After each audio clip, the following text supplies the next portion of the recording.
Yeah, Shar, great question. Our conversations with Amazon and others have really focused around this new technology of SMR. Let me talk a little bit about that if I could.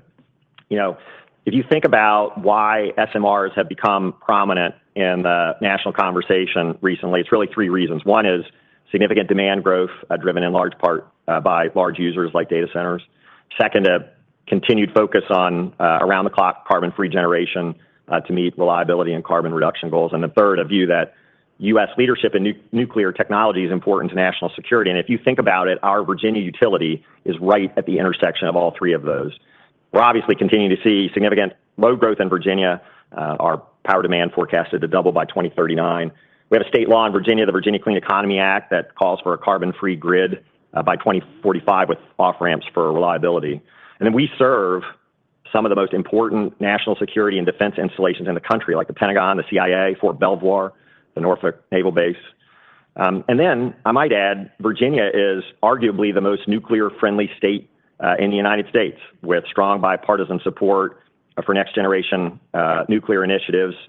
Governor Youngkin, Senators Warner and Kane have all endorsed these efforts. They were at our Amazon announcement recently. The Virginia legislature, on a very bipartisan and overwhelming basis, passed legislation that allows companies to petition for cost recovery related to certain SMR project development. And then if you think about it, our state is home to significant nuclear operations: Huntington Ingalls, Newport News, BWXT, and Framingham and Lynchburg, and then, of course, our long operating units at North Anna and Surrey. So if you think about that context, it's not surprising that our large customers would be interested, as they think about us as a good operator of nuclear, to work together on maybe advancing those kinds of technologies. So we've been talking with Amazon, obviously, and others. Now, all that said, we've got to be very clear-headed in the way we go about this, and we've got to make sure we mitigate potential cost and development risks for our customers and our provider of capital. So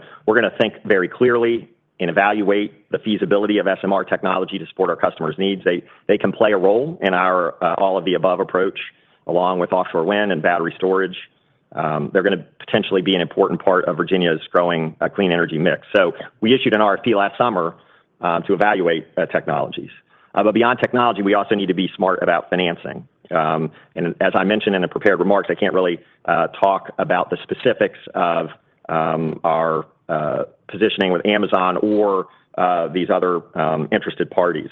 But I can tell you, it builds on, these are customers, particularly Amazon, we have a long-standing relationship with.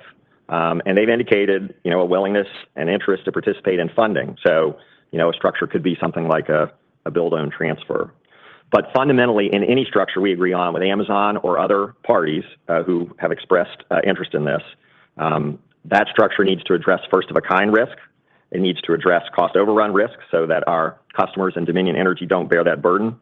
And we need to protect our balance sheet and our business risk profile. So we're very excited and optimistic about our agreement with Amazon and our conversations with other parties around small modular reactors. And we're going to be unyielding on those principles that I just identified. Do any of the hyperscalers have interest in offshore wind? We've talked a little bit about them, but the focus of our conversations recently with them has been on SMRs.